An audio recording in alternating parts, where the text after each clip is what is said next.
Okay, so this is my Ouija board story. Anybody that knows me knows that I pretty much have a story for everything. So, my Ouija board story starts in 1983, Camp Lejeune in North Carolina. So, I had just joined the Marine Corps, got out of boot camp, did my recruiter's duty, was sent off to school, and I was sent to Camp Johnson. So, I don't know when this started, but one of the guys in their barracks, and these were just single story barracks, kind of like an H shape. And you kind of have to understand the positioning of this for the story to make sense. So it was two single lined barracks. So it's like side by side. And in the middle was a hallway that had the laundry room on one side and the head and the shower rooms on the other side.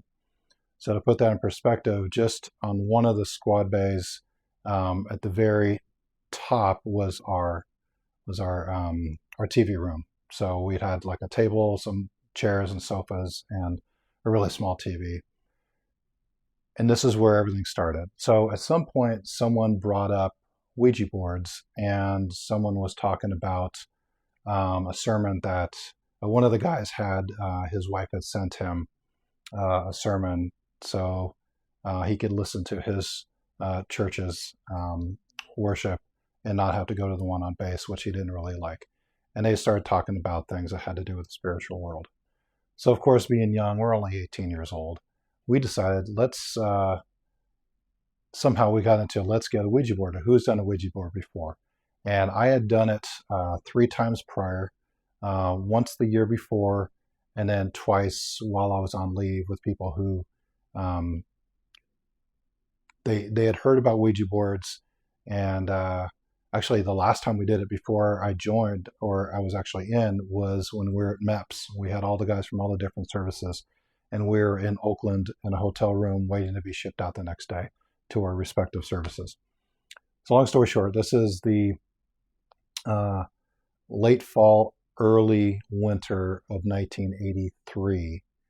And so one of us went out and got a Ouija board, and we decided that we were going to have a seance that night. I don't know if you call it a seance, but it is what it is. I was on guard duty till midnight. And so because I think it was a Friday night, everyone was staying up. A lot of guys were going out in town in Jacksonville, and they were going out to party, get laid, do whatever we're going to do. So we get the Ouija board, and I get off at midnight from guard duty, and I show up. These guys are ready to go. They had ordered Domino's pizza, got a bunch of soda pop. We're good to go. A lot of guys were out in town. Some guys were crashed out early, but we started this thing, and it was probably 5 of us, maybe 6. It was four of us sitting at the table, and a couple other guys just standing off to the side watching. And if you've ever done a Ouija board, most of the time someone's going to try and push I don't know what you call it, oracle or something.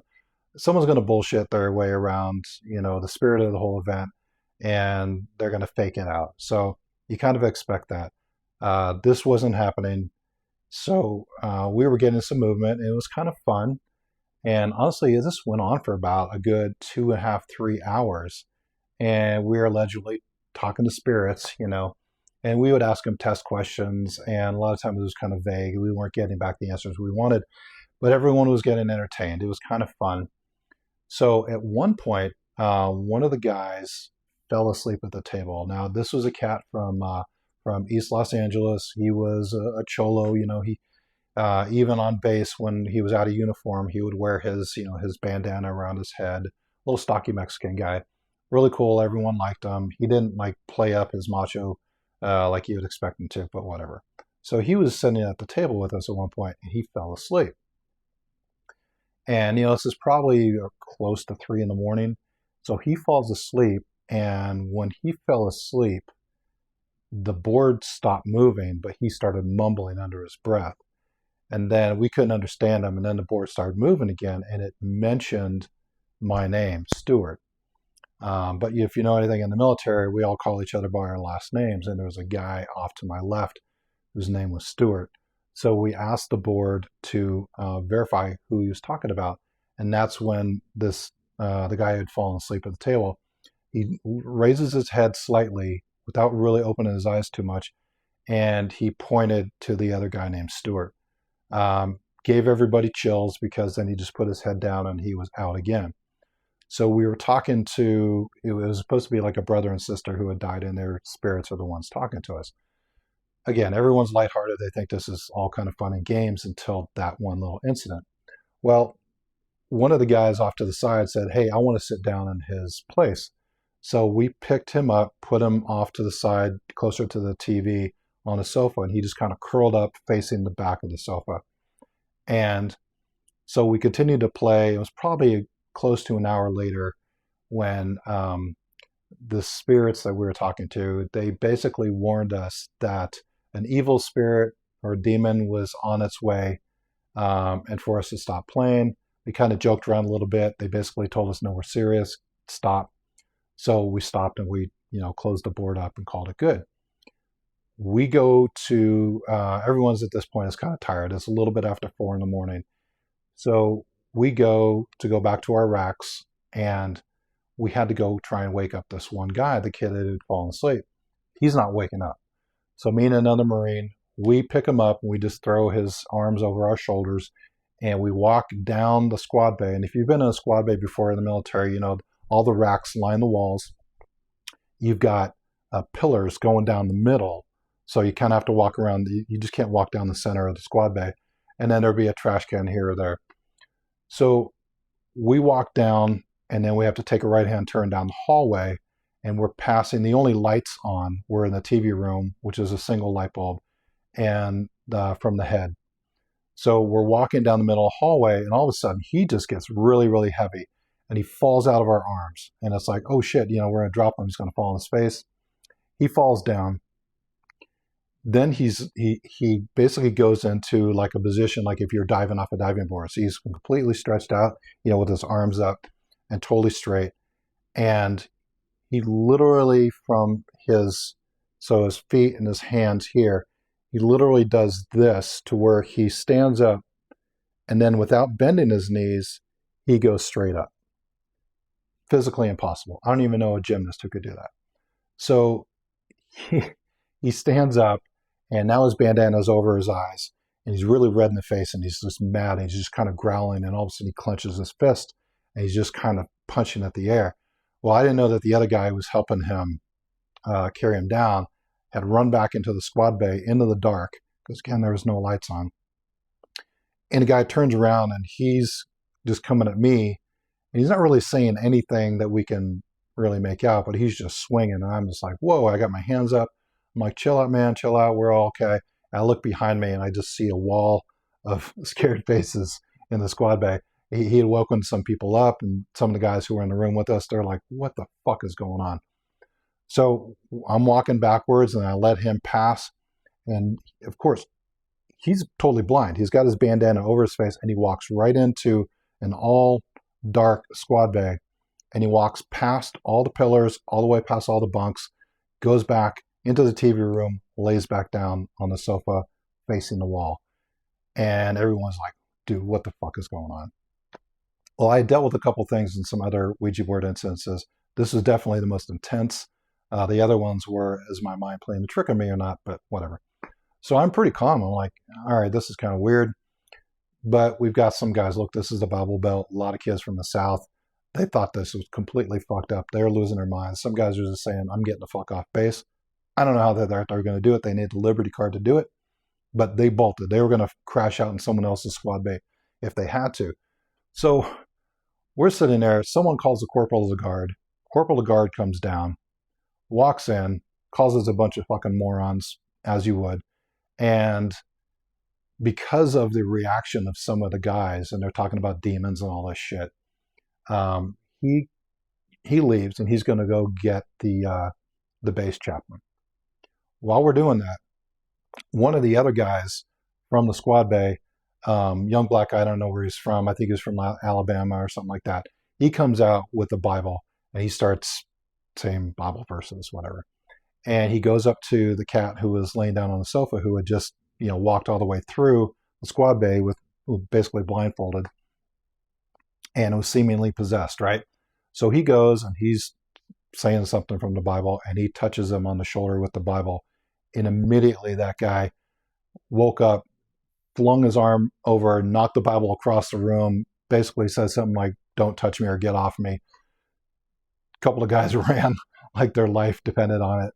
And more Marines from that squad base said, I'm fucking getting out of here. Finally, the chaplain shows up. And the weird thing was, it was cold out. It was probably only in the 40s. Chaplain comes in, and you could see like the breath. Like it was super cold in that one room where he was and where we were doing the little, Ouija board thing. And his first reaction was, it is colder in this room than it is outside. And it was warmer in the rest of the squad bay because it was heated. So eventually, things kind of calmed down, and we were able to get that Marine back into his bunk. And it was, obviously, we had to go back our path, go down that hallway, and then find his bunk again. And we dropped him off, and he was out. He was done for the night. And we hadn't really seen him normally conscious since before he fell asleep at the table. So next morning, we're having people question us what's going on. We had one guy who was asleep the entire time. His bunk was right next to the TV room, and he was out the whole time, never woke up. Wakes up the next morning. He's got some sort of medical thing going on with his ears, like he couldn't feel his ears. It was almost like they were frozen. He ends up going to sick bay. They tell him I don't know what the official diagnosis was because a lot of it was word of mouth. But at the end of the day, this guy was so stressed out over what happened that that he was physically affected, and he was blaming our Ouija board situation. He thought he went to bed perfectly normal. He wakes up the next day, and it was like his ears had suffered some sort of like frostbite because he had lost feeling on the edges here, and he blamed us. And at the end of the day, he ended up getting out on like a psych or medical discharge. The guy that had fallen asleep, we had all been, everybody in the squad bay who was involved had get called into the company CO and some other top NCO into this big room. And they basically call us a bunch of morons, a bunch of pussies, and just a bunch of, freaks. Basically, they called us idiots, and they were just chewing our ass. But a couple of the guys, and the guy that woke up, he was one of those guys that he didn't join the Marine Corps because he wanted to. He joined because this was back in the day where he was court ordered. It was either you go to jail or you join the Marine Corps. So he was a gang member. And this guy was breaking down crying in front of everybody. He didn't give a shit because he said, look, I don't remember anything. He goes, once I fell asleep, all these stories, I don't remember anything. He was freaked out because something had taken over his body and he had no control of it. And all he knew was what other people were telling him. So I don't know what happened to him. Long story short, we all got through everything. But after that, because I was the one about the Ouija board, I got called the Ouija master, and this reputation followed me for a good probably 2 and 3 years because I got restationed in Hawaii. And someone who was there at our base recognized me and said, hey, aren't you the Ouija board guy? I'm like, God damn it. Yes, I was. And of course, we were told to get rid of that Ouija board that night. Me and another guy, we walked probably another mile, found a dumpster and tossed it in there. I don't know. Was it supernatural? I mean, it was really weird. I mean, I don't want to deny what I saw happen was really unexplainable because the people who were involved were not like weirdos. They weren't really like into that kind of stuff. They were just more curious who thought it'd be fun. The one guy who sparked the whole thing, who's had the sermons from his wife would send them. He was so freaked out about the whole thing. He got rid of all of his music. And if you remember, in the 80s, we all had like a briefcase where you could put all your cassette tapes in. And back then, we were buying cassettes after cassettes. We were just, every payday we go out, either we're spending on booze and hotel rooms so we can get laid and music. That was pretty much it. So this guy had like 2 briefcases full of cassettes. It was all rock music. And he figured, this shit is tied to the devil. I'm getting rid of all of it. And we used to laugh. We're like, dude, some of this is Hall & Oates. Seriously.